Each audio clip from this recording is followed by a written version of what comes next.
This week, we're talking about Dark Justice. No, not DC's Justice League Dark. If you're confused, this is Playboy's Dark Justice. So get your bottle of lube ready because you're listening to a kind of garbage tele-sitting podcast.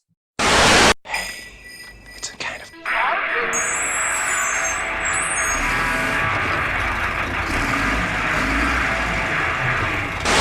Welcome everyone to Tele-Sitting. Today we're talking about Playboy Dark Justice, the computer animated softcore pornographic TV show that was on Playboy TV. I'm Adam Bishop and I'm joined by Cody Andrews. Cody. We in the Patreon podcast, we did watch an adult movie commercial for beer, and I joked on our episode of Joni Loves Chachi that we were gonna watch. I would say that was more of a scam. This is true. Yeah, it was a scam. And we finally watched something amazing again. Yeah. So we watched Playboy TV, which was a cable channel back in the late 90s, early 2000s. Yeah, I knew of Playboy TV, but I had never obviously we didn't have premium cable at home. We had, I don't even want to say basic cable. It was up to channel 52, so just above Space Station. And then everything after that was premium cable, which we didn't have that. Yeah, I think we had pretty basic cable. I think we had 30 something channels. Yeah, I'm looking up online. In Canada, this was channel 221. Nice. I was aware of I remember knowing people who had satellite TV. And I remember if you could turn the parental lock off, or you could set the guide to show all channels, even if you're not subscribed to them. And then your friend would be look, there's a Hustler channel and there's a Playboy channel. But I was too young to critically think about it, to be what the hell could they be airing for 24 hours? To you know what I mean? Yeah, even if they had 24 hours worth of TV shows and movies, you would think how much original programming would they have for a month? When would you start getting repeats? You're I'm pretty sure I've seen these breasts before. Yeah. Yeah, I'm trying to think. I don't think it was Playboy TV, but I remember there was a channel I remember one of my friends having, and I wish I knew what it was. It might even have been Showcase. And it was if you stayed up late at night, there was I know City TV used to have it where late at night, they would essentially just play a softcore adult movies. Yeah, Showcase had Friday Night Without Borders. Yeah, it might have been Showcase, but I remember there was a TV show, and that kind of I remember being a little bit older and finding out about that. And that kind of opened my eyes to the fact that there's people out there just making adult content, just the weirdest adult content in the world. How do we make an episodic TV show format that caters to people who want to watch erotica, but they don't want to watch hardcore sex? They just want to watch very light, topless women's sex. So yeah, I thought that was funny. But when you sent me the link to this to watch, I kind of had higher hopes for this is trash. So I kind of had higher hopes as to what it was going to be, because I'm this could literally be anything. I have no idea what would be shown on Playboy TV other than obviously commercials and softcore movies. Yeah, when you said I sent you the link, the first 2 episodes are available on YouTube. As far as I know, it's not available anywhere else. And this show does have what I think a few different naked women in it. It's all CG, but the quality of it on YouTube is so bad. Yeah, the quality is insanely bad. It's like watching a Real Player file from the mid to late 90s, where you're yeah, I can kind of see this anime. It's very blocky and pixelated, but you can still make out what it is. We'll get into the character models in this, but they all kind of bend, their arms bend like Gumby. They don't have bones. They're just rubber Stretch Armstrongs. Well, it's basically that really old school 3D modeler app where you basically have preset models, and you can go in and screw around with them. And then there's a bunch of assets in the program that you have access to. Yeah, when I was reading up, it used 3D Studio Max and Character Studio, which yes. Exactly. that's what I mean is like it's clearly like somebody kind of knew what they were doing, but this is very much off the shelf consumer 3D modeling, computer programming stuff. Like this is not tailored or custom built. Yeah, when I was reading some reviews from people from back in like 2000, 2001 when the show originally aired, and it's just someone saying like, remember that old show Reboot? It's like that, but like the quality is half of what Reboot was. And Reboot was the very first full like half an hour CG cartoon show.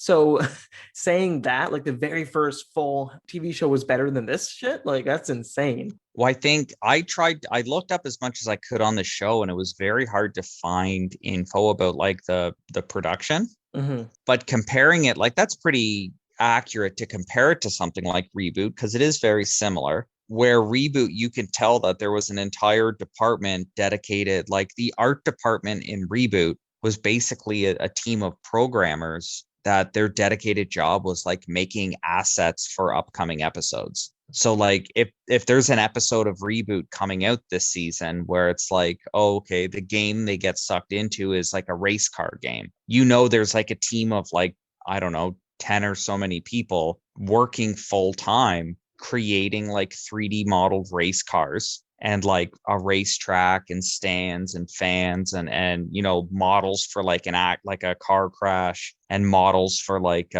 you know like smoke like tire smoke and fire coming out of the exhaust pipes. Like that's like a whole dedicated thing. But if you cut it down to like we know one guy who knows how to use 3D Max, it's just him using like the basic assets and then just, you know, he's not adding anything to it. He's just like, it's almost like claymation. Like it's just, he's like moving a character's arm every frame and then being like, okay, look, I made this character do a karate chop. And it's like, okay, that took you a little while to do that. But do you not notice that like no other characters in the background are moving and the rest of that character's body is staying completely stationary? I was wondering if this show, if they had animators, if they actually made the character models themselves.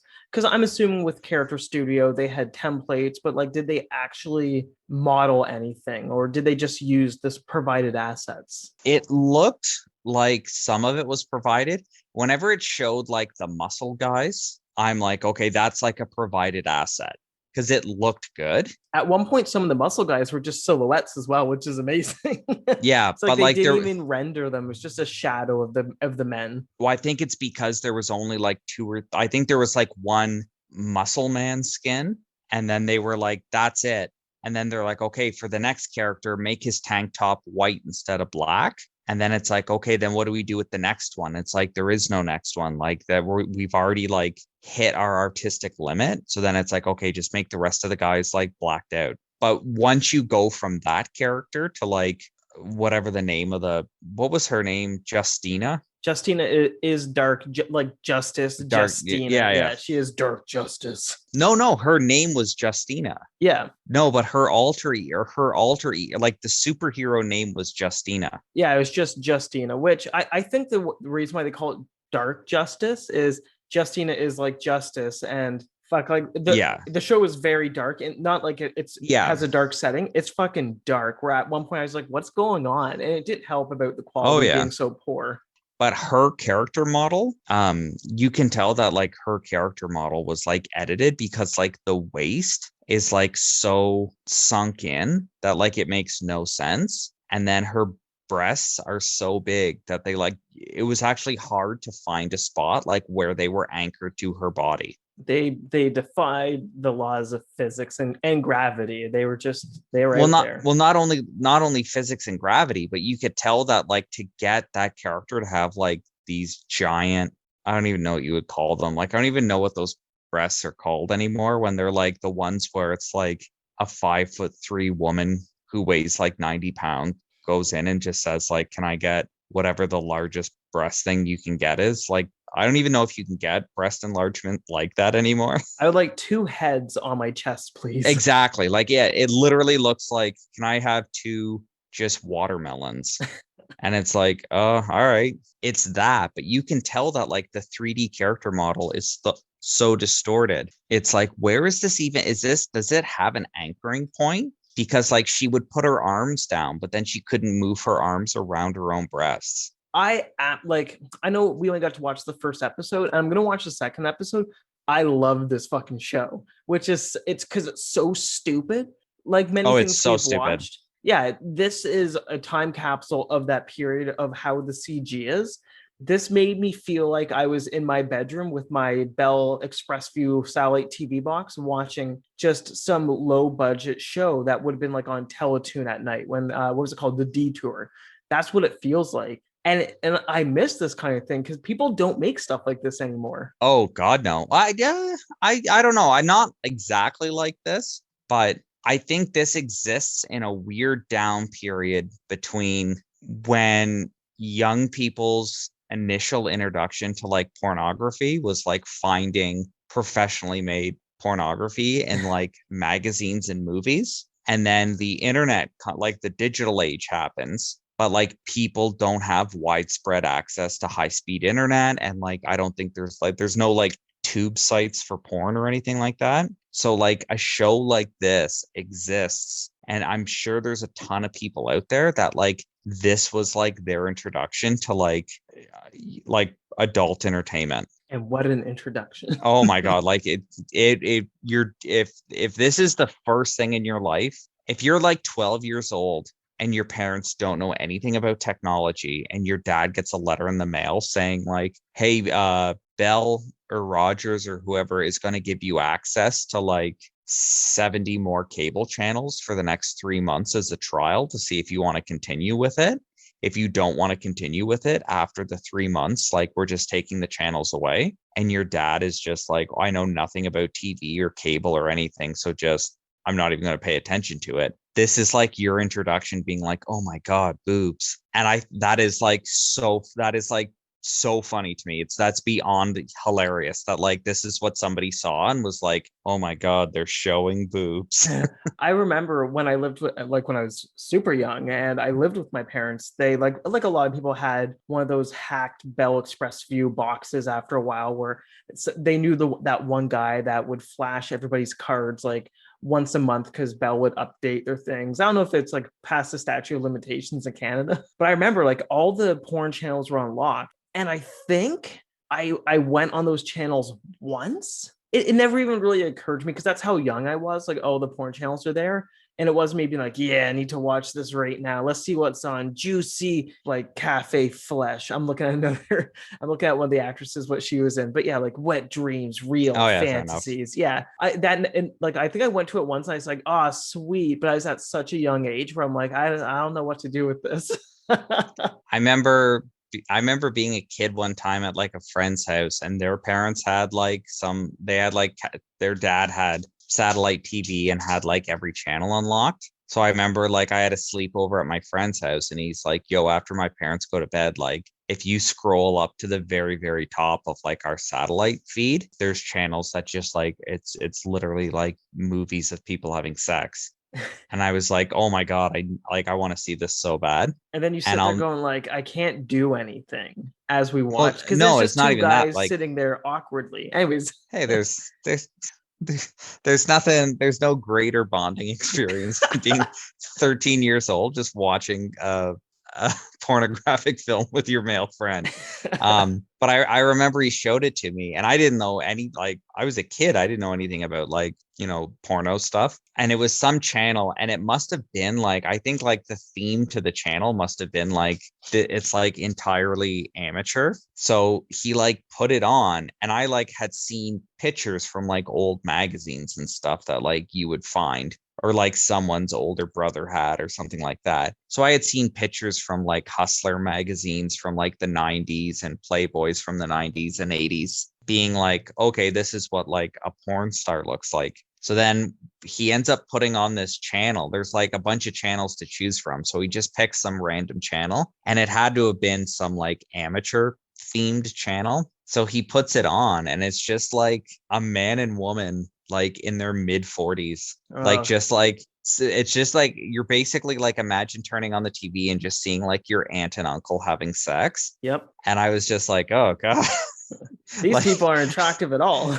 Well, it was just like so wild because like being like 12 or 13, like in your mind, you're like, oh my God, I wonder what could it be? What could it be? And then you put it on and it's just like some guy with back hair and a bald spot on the back of his head, like hunched over some like some woman with like a spare tire around her waist. And you're just like, oh, like I guess, yeah, I guess this could have been an option. I just really wasn't ready for I'm just imagining the kid that everyone shows it to, and he's just like, "What? Yeah, this is nothing new. My mom and dad leave their bedroom door open. And I see this all the time walking yeah. by." It's like, oh, If I want if I wanted to see a middle-aged man with like hair that goes from his ears all the way to his fucking waist, just lurched over a poor woman, I'd get up in the middle of the night to have a drink of water and walk past my parents' bedroom. uh, I do remember watching Scrambled pay-per-view twice. The first time with a friend, it was with my friend Hal, and we were watching the WCW Starrcade pay-per-view where Kevin Nash beat Goldberg for the World Heavyweight Oh my title. God. So excited. The second time, I'm not going to say any names for this one. I was at my friend's house, and his aunt and little brother were sleeping on the couch in the living room while we're watching TV late at night. And then he flips it to the scrambled porn. And if anybody, like, there's gonna be people, there might be people listening Wait to a this who've minute. never seen scrambled porn. Not Your mine, no, no, aunt no. was in the room? Not mine, His his. aunt? His aunt and This is his all little, right. yeah, This is a weird story. his little brother are sleeping on the couch in the living room where we're watching TV. So he switches to scrambled porn for some reason. Anybody who's ever like watched scrambled porn knows, one, you can't really see what's going on. Sometimes like the waves will kind of like wave just enough so you can like, I saw a boob, but you always get the audio clear as day for whatever Oh reason. no. I never So, knew that. Like I've always like heard of the trope of like watching the scrambled porn channel because oh it's like yeah, the only thing you had access to, but like I've never actually seen it. you sit there thinking like, oh, this sounds really like garbled. It's like, no, she's just gargling. It's like, oh. Anyways, Oh no. we're sitting there watching it.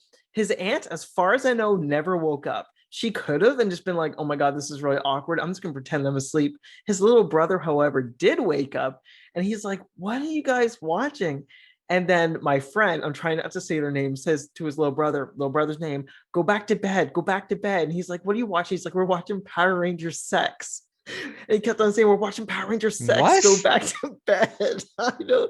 And that's what he kept on saying was Power Rangers Jesus Sex. Christ.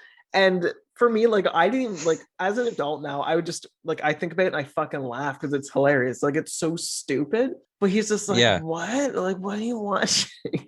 And his brother's probably like 8 years old, like super little. And we're not teenagers. We're still in elementary school. So it's hilarious to me now. Yeah. We're like, oh, it's Power Rangers Sex. Go to bed. You don't want to watch it. It's like, why would you say Power Rangers? And then why would you say sex? So clearly it was the first thing to come to mind. And it's so bizarre looking back on it, how funny that was. Just are they transforming? Yeah, that sound as I'm transforming. Oh no. I remember being a kid, I think I was at a friend of mine's cottage. I don't know, I was somewhere. I was at a friend's house. And I remember him saying to me, he's like, I know a spot in the garage where like my dad has a bunch of like dirty magazines. And I was like, that's great. We should like, let's go take a look at them later. And like this to me now, this is hilarious, but to then I just didn't understand it. So like it's just like a white kid with white parents, right? So we go into the garage and he's like, check these out. And he pulls out like two magazines, and one was just like little Asian women, and then the other one was like big black women. And I was like, I like it didn't even make sense to me that that's hilarious. But as a kid, I was just like, oh, okay. Like I just didn't get it. But like now I think about that, I'm like, that's so fucking funny. Just like one of my best friends' dad, like going to a gas station, paying for gas, and being like, give me the Asian girls and the black girls. They're just buying two magazines. We'll eventually get to the TV show, but like this is gonna be the Oh, all porn. I'm sorry. No, This is people are gonna be loving this. Have you ever bought like? Did you buy your very first porn magazine ever? No, I don't think I ever bought one. Okay, so on my 18th birthday, I went to my local corner store down the street from me. Super fucking proud that I'm now 18 years old. And I walk in and there's shit, what's her name? Her name was Tammy, and that's the lady who worked there who also worked at the video rental store next door. So I just walk in, I'm looking for a magazine. I'm like, I'm 18 years old today. I can buy one of these. I'm so proud. I pick up a copy of Lesbos off the rack. Oh my God. I remember you telling me this story. Yeah. Yeah, and walking up to the till and being like, I'm buying this book. And she's like, hey, Adam. And she's like, oh, what? And I'm like, I'm 18 today. And I had to pull out my birth certificate to prove it because you didn't have anything when you turned 18. Like, how do you prove it? She's like, well, happy birthday. I'm like, thanks. And I still have that book to this day. But It's in my the bedroom. best part is you're such a lunatic. The best part about that story is there was a moment in her mind where she's like, I guess it's better than like just him like torturing animals out in the woods. Like he's just like thought so little of you, but she's like, you know what? I guess there's worse things this guy could be doing. I remember going home and my dad was in like as his computer in the basement with his friend Andrew. And I'm like, Dad, I bought my very first porno magazine. And my dad, I think, was like probably like weirded out by it or he's embarrassed. But his friend Andrew's like, oh, let me take a look at that one. So I hand it to him. He's flipping through. He's like, oh, you got a good one. Oh, Just my dad's friend being like, good work, good work. I'm like, thanks. And when like any porno magazine, it has a centerfold in it. So I carefully like undid the staples and I taped it on my bedroom wall. Adam, do yourself a favor and like just cut this out of the episode. This is so fucking weird. And my dad asked me to take it down because my mom was still doing my laundry and it made her feel uncomfortable. Yeah. I don't know. I don't know how you didn't grow up to be a fucking serial killer. I either didn't care or didn't think about it. It's funny though. Like I find it hilarious. It's funny. It's so fucking weird. Did you want to jump into the plot? Yeah, all right. So the plot of Dark Justice.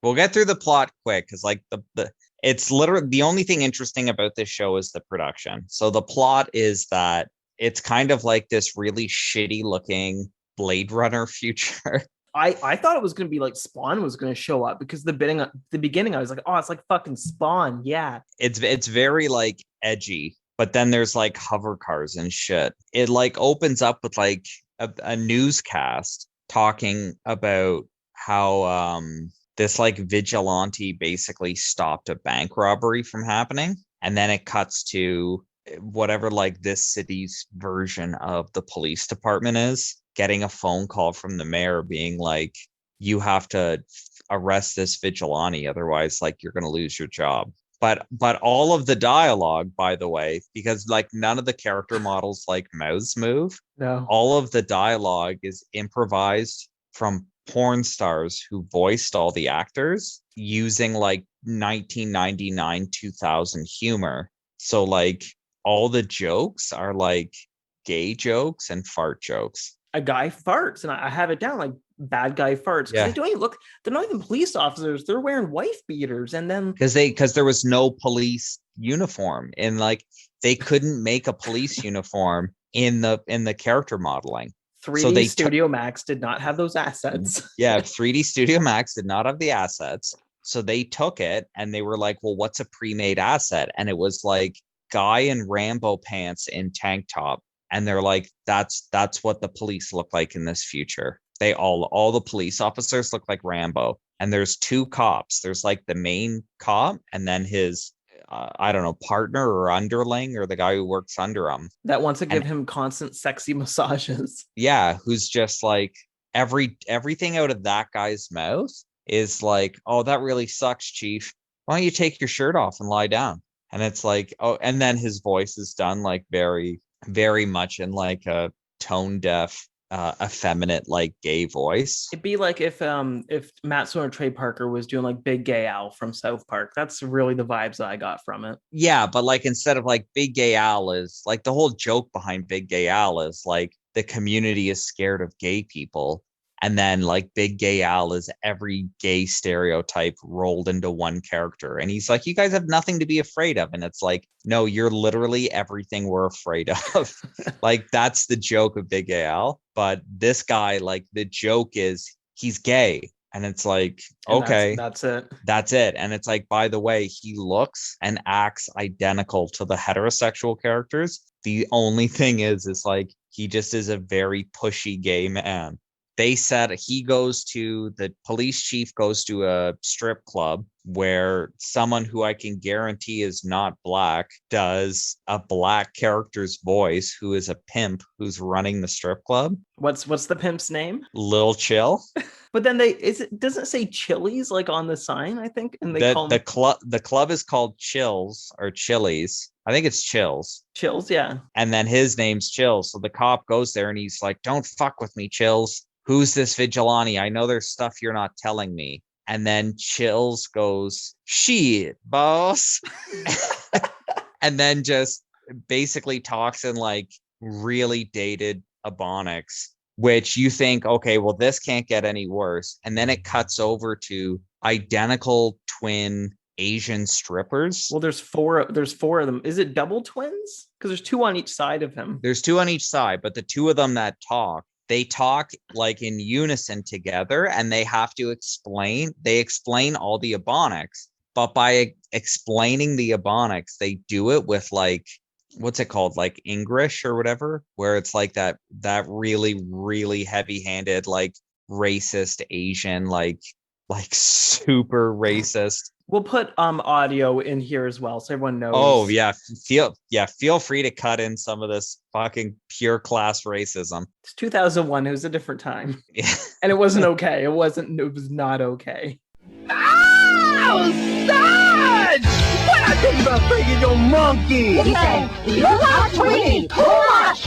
No, go for you. Boy, you gonna go blind. Ooh, you gonna go blind. I'm telling you. I'm not worried about my weenie, Chili. So Chill tells him to like set up a sting at the museum. So he pretends to rob the museum, and then when Justina comes, she gets into a fight, like this really fucking awful looking fight, and then this police chief throws a grenade at her and she throws it back at him. It knocks him out, and then the episode essentially closes with the unconscious chief having a sex fantasy where it's just like the three sex positions that like they modeled the characters into. Oh, and there was amazing dialogue of him like being like, I want to grab your bum. I want to grab your bum. And she's like, yeah, grab it. No. Cut some of the dialogue in here, because it is like, I don't even know what to say, because like it's just improvised sex talk. And it is the funniest fucking stuff I've ever heard in my life. In my notes, I have like, okay, they're having sex right now.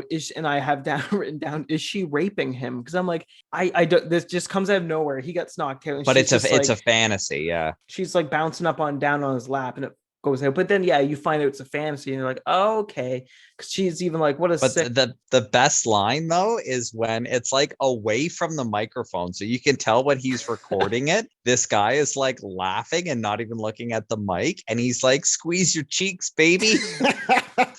It's so funny.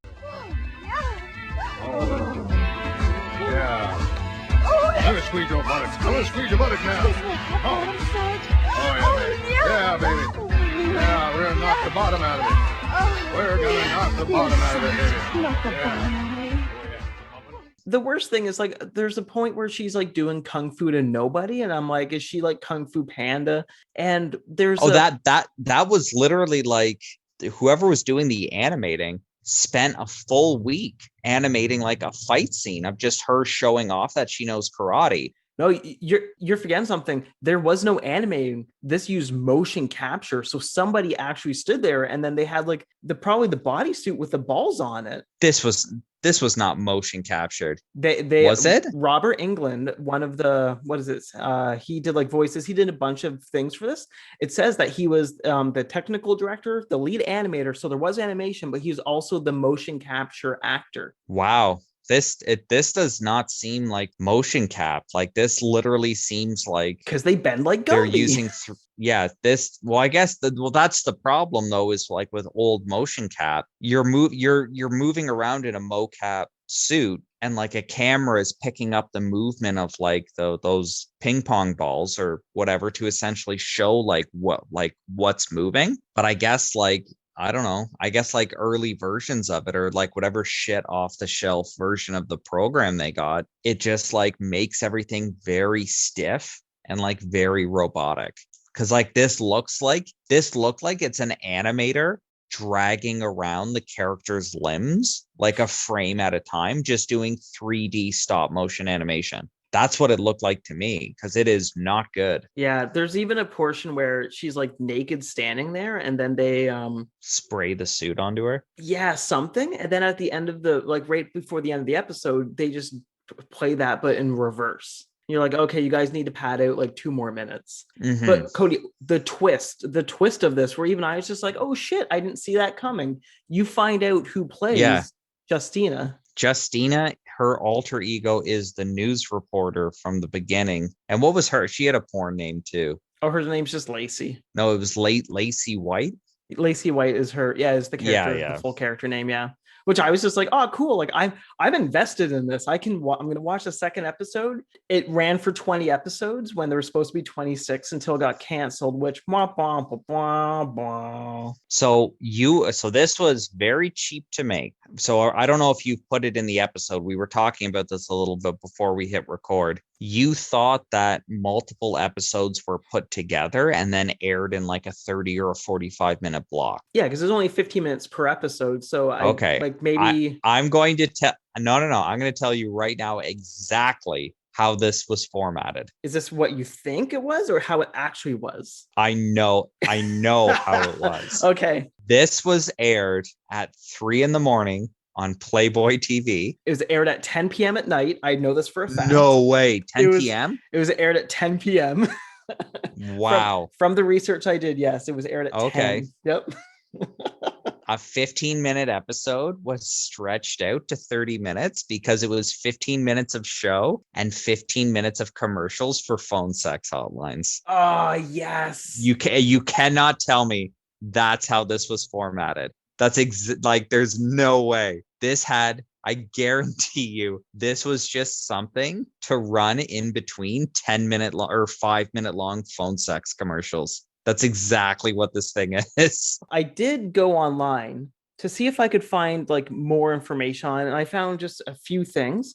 There is something you can buy on eBay, which this is live. I'm going to send you the picture right now, Cody, via text message. Okay, you can buy. You can catch my disgust in real time. You can buy the Playboy's Dark Justice TV promo of a 35mm slide. Oh my God. Of the CG character, and it's clear as day. It is $50 US with $10 shipping, so $70 Canadian. I want this so bad. I want to own this. This looks like one of those like pervert mods for Fallout 3. It really does. It does. This looks like one of those like mods where it's like, oh, I made a mod for Skyrim that fixes the inventory issue, but it also makes all the women topless and have like 32G breasts. It's like, what the fuck is wrong with you? Her breasts start up at her, like just beneath her collarbone, which is no, her breasts are covering her collarbone. Oh, her breasts start exactly like at her neck. That's amazing. And I'm happy because this is going to be the cover, the artwork we're going to use for the episode, because if we use any other picture from this television show, you won't be able to tell what it is because it's so blocky.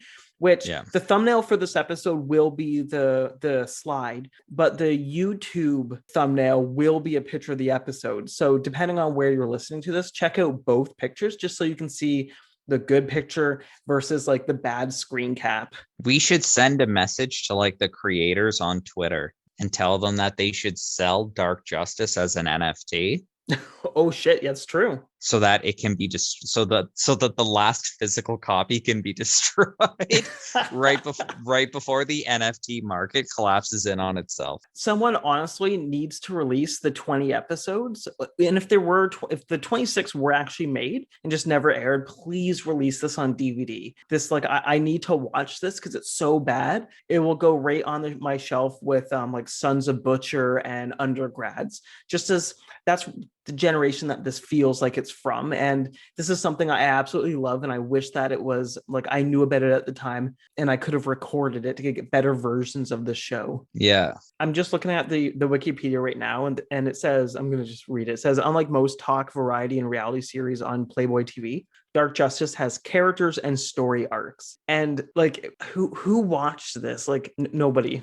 No, nobody watched this. But what's one of the interesting things too is the voice of Justina or whatever Justina, the Lacey White girl. Yeah. It was Veronica Hart who did the voice for her, who is like kind of like a porn star from the 70s and 80s. She was on Boogie Nights. That's the only thing I recognize. Well, that's kind of the thing. She's in a couple other mainstream movies. She's one of the porn stars that like basically influenced Paul Thomas Anderson. It was Paul Thomas Anderson who did Boogie Nights, not Paul W.S. Anderson. Yeah, it was P.T. Anderson who did Boogie Nights, and she's like one of, I don't know if he interviewed her or whatever, but like she's kind of like, she has a role in it as like kind of like a cameo. But I think like some of the characters were kind of designed around her in mind. So like she's kind of she's kind of famous for stuff like that as well. When I was looking up information on the TV show, I saw that people were like, "Oh, Veronica Hart's in it," and I'm like, I have no idea who that is. No, like I don't know. Yeah. Yeah, one of the things I saw in her IMDb was that she was in Michael Nin's Latex the Game, which is a video game, a hardcore porn video game from '96 for PC, based on a movie called Latex. And I've actually I downloaded the full play of that video game, and I'm sitting there watching it. God. I know I was sitting there like just like watching, be like, oh, I wonder how this game plays. Like it's for research. Back in '96, and the game looks like Lawnmower Man, but worse. And then it just cuts to the worst compressed video, probably a little bit better quality than what we saw for this show, just like literal hardcore porn scenes. I'm just like, oh, this isn't what I thought it was going to be, and this is a little gross even for me. That's hilarious. Yeah, it's a video game that I never want to play, and I never want to watch it again. I'm pretty sure I deleted that file afterwards. I'm like, oh, this was a waste of like a gig. So for rankings, this is a pretty easy one for me. This is actually going to be our 10th TV series. We're pumping them out. We're going to have finally a fully top 10. This is my new number 5. This goes right under J.R. Diggs, our friend of the podcast, great guy, and right above the series that Cody picked out, which was Kings. So Kings gets bumped down to number 6, and this is my new number 5. Really enjoyed Dark Justice, and I'm excited to watch episode 2, and I want to watch the rest of it as well. This is my new number 6. It bumps down Joni Loves Chachi, goes right underneath Guys Next Door. Yeah, this is, if you can find more of them, I might watch more of these. Them being 15 minutes long is perfect. The fact that it looks like it's done by a guy who's teaching himself 3D modeling on the fly is fucking priceless. And then all the dialogue being done with like the most poorly aged, racist, sexist caricatures you could imagine. And then on top of that, it having like softcore sex dialogue where it's literally a guy laughing, yelling into a microphone, like, let me squeeze your boobies.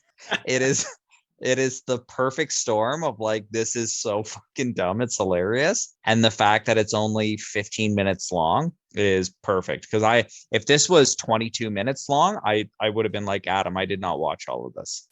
Because in 15 minutes, it was repeating itself in 15 minutes. Yeah, I just went to playboytv.com. I went to search, and I typed in Dark Justice, and I'm hitting my enter key, but it's not loading. It's not on there, which is a shame. I looked up. I looked it up. The guy whoever the guy was who was making it, It said he sold his production company. I think he did music videos as well, the director. Oh yeah, that would make sense. I think he did music videos and something else. And then it said another company bought his production company. So I'm sure this is one of those things where like technically Playboy TV's Dark Justice is owned by like probably Disney or something insane Oh my with God, I hope so. without even them realizing that they own it. So I guess my next step is in the past like, I've looked at different like cartoon show IPs that are long and dead, being like, who owns the rights? Could I buy the rights to this? And for like a few $1,000s, because there's dead Yeah. properties. One property I did look at seeing if I could purchase was Sticking Around, which aired on YTV, which was like the Oh yeah. the cartoon. And I think Nelvana has it right now.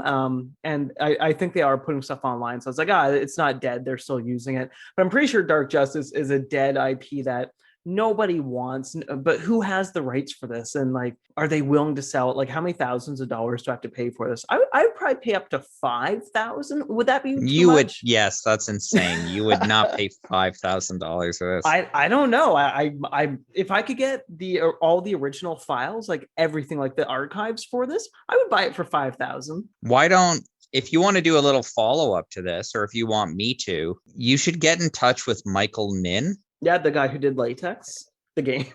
Yeah, well, Michael Nin's the guy also who like did this. Mm-hmm. Get in touch with him and find out who owns the rights to it. Hang on, he's got a website. I'm going to his website right now. Oh, does he? See, yeah, because this show it's hard to find information online. When you type this into like Google, Bing, DuckDuckGo, Yahoo, whatever you use, it's bringing up the Wikipedia, the IMDb, and then a bunch of like knockoff wikis, which just copy the information from the Wikipedia article. And there's not really a lot, but finding that one message board from back in 2000, 2001, with that one guy's review talking about it. He goes, I want to go, like, after partying all night, I want to go home and turn something awesome on, and I get fucking Dark Justice. And I'm thinking, okay, this came out at 10 p.m. at night. So if you're partying and your night's over at 10 p.m., easy, grandpa, go to bed. Don't even worry about turning on Playboy TV. His websites is like anything this guy can sell, he's like, sell it. So you're saying there's a chance. Wait, is this The Long Journey of Faces? Is it? Yes. He's got like his music and all this stuff. Like, this guy's fucking everywhere, man. Want to see some Neo and Your Sensual Life? Design? Oh, that page is down. Yeah, Neo Sensual, and then vapes and like lubes and tinctures. This is fucking amazing. Did you say tinctures? Yeah, I see the tincture link. Okay. Water-based. Oh, it says water-based lube, endurance, sleep. Dude, social. his cell phone number's on here. Oh shit, yeah, I see it. Send him an email, ask him a few questions. Say, do you remember, could I ask you a few questions about Dark Justice? Yeah, I'm gonna have to message. He's on Instagram, he's on all. I'm gonna message him and get some questions. Maybe we'll get him on the podcast and explain us the history. And because we've only seen the first episode, we'll watch the second episode. We'll ask Michael Nin to come on for 45 minutes or 40 minutes, whatever the Zoom limit is, because I'm not paying for that. For him to come on and be like, you guys are fucking weird perverts. And then you'll be like, no, that's just Adam. Oh my God. This guy's great. That's it for this episode. I hope you enjoyed us talking about all these adult things and this TV show. And please go to YouTube and just look up Playboy's Dark Justice. Episode 1 and 2 are on there. For now, that's the episode. You can find us on Twitter and Instagram at A Kind of Garbage, on Facebook at A Kind of Garbage Pod. You can also visit akindofgarbage.com or allmylinks.com/A Kind of Garbage for all of our links. You can find myself on Twitter at Presto Adam and on the Hey Kids Comics radio show with Martin, Chris, Dan, and Chris, Friday nights at 8 p.m. Eastern Standard Time on Trent Radio 92.7 CFFF FM or at heykidscomics.ca. The show is on a summer break, so there's no new episodes. So go listen to that back catalog. Like I mentioned before, Sam Tweedle's on there. Check Sam out on the old episodes and at samtweedle.com for his celebrity interviews. Oh, I almost forgot. Dan and I started a video game podcast, Decades of Gaming, found at allmylinks.com/decades of gaming. Cody, you're going to be on, I think, in a future episode, right? Yeah, I'm coming on. Yeah, and no Gran Turismo. I'm joking. Gran Turismo. Oh, shit. We'll have to go over the format with you. So you're like, oh, so what are we doing? It's like, oh, let us tell you. Cody, where can people find you at? on this very podcast talking about Adam's sordid sexual history and on Twitter at a synced word. With that said, I'm Adam Bishop. I'm Cody Andrews. And watch Playboy's Dark Justice. I have nothing. Yeah, check it out. It's terrible, but that's what makes it great.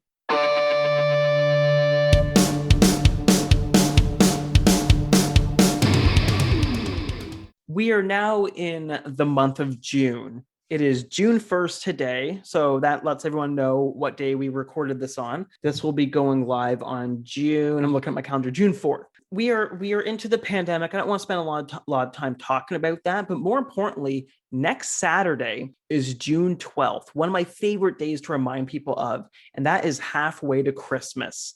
One of the worst holidays possible if you've ever worked in retail like I have. Anyways, what have we been up to? Myself, I've been in a book club, which is super fun. First book we read was John Carter of Mars. Great, I won't say great book. It was a good book. I didn't mind it. I enjoyed it. Some people didn't like it. That's in the book club that I was in. Not my pick. Second book we read, I did not finish, which was Crazy Rich Asians. I had some issues with it, which the first few, I guess the first chapter was great because it took place back in the decade, let's say a decade or so before when the book goes on, and then it takes place in modern times, and it's based in reality. Meh, I didn't like it. Everybody hated it. Fuck that book. Third book, which actually was my choice, which I was super pumped for, is Tex Murphy, Under a Killing Moon. And I just started reading it, and I've had this book for a while now. I played the PC game, which the book is based off of, and I think I'm 5 or 6 chapters in, and I'm really enjoying it. And I can't wait to talk with everybody in the book club. Dan's in the book club from the other podcasts, First in Cameo and then Decades of Gaming. My friend Russell's in the book club. It's actually his book club. So yeah, I'm really excited to talk about this book that I haven't read, but I know the universe. I love the characters. And I can't wait to hear people shit on the book if that's what their decision is, if that's how they enjoyed it. And for me to be heartbroken because I'm already loving it. I love it. Yeah, Crazy Rich Asians. I remember when it came out and it was kind of like a big book. And then I think I saw the movie and I don't know. I was kind of like watching the movie was kind of like weird for me because it's like, obviously like it's not a movie for me at all. I know how you feel. Yeah, which I don't care. Like I can watch any movie and like, I'm not one of those people where I'm like, well, I didn't identify with this character or I didn't just naturally identify with the movie's protagonist. Like that means it's a bad movie. And I'm not normally one of those people that's like, would be like that at all. But like, it kind of reminded me of like, I watched one of the Sex and the City movies and it kind of reminded me of that where like, just especially like, I don't know when the book originally came out, but for this, like just the time period it came out, it was just like a celebration of excess, extreme wealth. I just remember watching the movie and being like, this came out like after the whole like Occupy Wall Street, and it came out after like people were flipping out about like just how insane wealth disparities gotten in North America. And this movie is just literally a celebration about like these billionaire Chinese families. If anything, I think they might be like trillionaires. They're just loaded. Oh yeah, like it's like, and they're all just living this like super capitalist lifestyle. Like yeah, exactly. Like they're all just living this like Kim Kardashian. Like I don't even know how to describe it. Like they're all part of these like families and social economic groups that are like they have so much that like it's non-comp. Like you can't even comprehend like to be part of a family where it's like, oh yeah, they're worth billions. And then also it taking place in Hong Kong, and then them talking about the fact that like Hong Kong, like they're saying like, oh, this family actually owns like like his family owns half of Hong Kong. And it's like, that's insane that like you're just allowed to do that. So like the movie came out after the whole Occupy Wall Street and people protesting extreme wealth and people hiding their wealth and hoarding their wealth.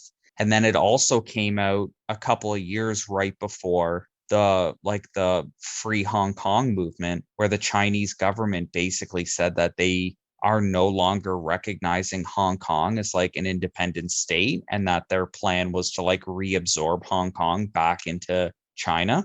I don't know. Like I remember this movie and book both being a big hit when they came out. And like, I would just love to know, like, whatever person absolutely loved this movie, I would just love to know their fucking opinion of it now.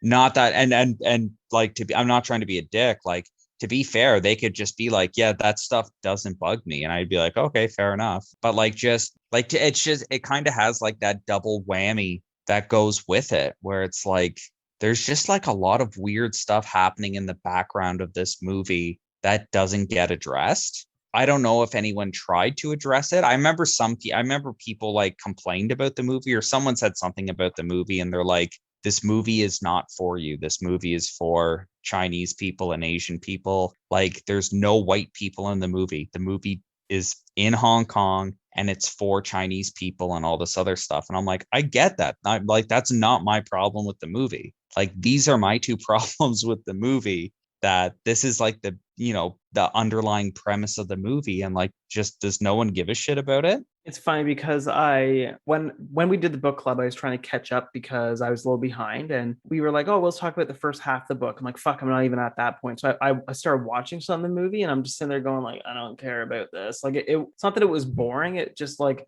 I just don't care. It just reminded me of watching like Entertainment Tonight, where they're like, oh, this celebrity's selling their house, and here's this celebrity's problem. Like, I need to change those channels. I can't deal with it. I don't care about that shit. That does not interest me at all. Like that, and that's what I mean. Like, this kind of felt like it was like that whole it just felt like, I'm trying to think of like the closest equivalent, but like, because like these Chinese families that it was talking about were like, it was talking about how they're like, some of them are older families that are established. Yeah, it's like people who win the lottery, they're new money. Meanwhile, people who earn their money are like old money. Like, that's the money that built the country. Yeah. So like, there's a couple like wealthy people, and they act like they make fun of successful people because they're like newer money, or they're not seen as like in the same class as like the ultra wealthy. And then like the ultra wealthy people, it kind of talks about some of their family backgrounds, and it's essentially just like, they became wealthy because their ancestors were like rich landowners. And then like, they basically profited off a system where like, you're allowed to hide and store wealth and no one's allowed to touch it but you. So like you can just coast off of the fact that like 250 years ago, your grandparents owned, or your great great grandparents owned like the shipping rights in Hong Kong. And then it's like, okay. And then it's like, oh, by the way, like, just because they were wealthy, they set up a system where that never lapsed. So like, now 250 years later, your family's in charge of the multi-billion-dollar shipping industry in and out of Hong Kong. And it's like, and you just live like a fairy tale king and queen. Like, oh yeah, we live in a castle, and like, money's no object, and we do like money is completely meaningless to us, and we just dress and act like royalty. And it's like, to me, like, I don't know. I'm, like I said, I'm just very curious for like, whatever person watched that movie and was like, oh my God, finally a movie for me. I would just love to be like, really?